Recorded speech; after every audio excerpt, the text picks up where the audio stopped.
দেশমাতৃৰ আহ্বানত দেশে দেশে যুগে যুগে সকলো শংকা আঁতৰাই সুসন্তানসকল নিজ কৰ্তব্যৰ পথত আগবাঢ়ি গৈছে। স্বদেশ স্বজাতিৰ উন্নতিৰ অভিযানত কৰ্মহীনতা অথবা কাপুৰুষতাৰ কোনো স্থান নাই। দেশৰ প্ৰতি থকা অপৰিসীম ভালপোৱাই মানুহক শক্তিশালী কৰি তোলে, জগাই তোলে অন্তৰৰ সাহসী সত্তা। আপোন দেশক ৰক্ষা কৰিবলৈ, মাতৃ সন্মান অক্ষুণ্ণ ৰাখিবলৈ কোনো ক্ষেত্ৰতে নতি স্বীকাৰ নকৰা নৱজোৱানসকল দেশৰ ভৱিষ্যত সুৰক্ষাৰ প্ৰহৰী।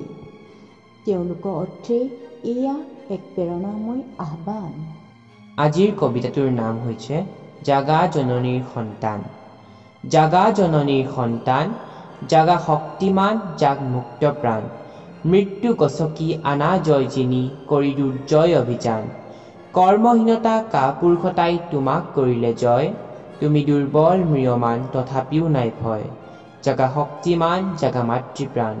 শক্তি গায়ত্ৰী মনত পেলোৱা হবা দুৰ্নিবাৰ, তেতিয়া তোমাৰ জয় নিনাদত শত্ৰু কম্পমান।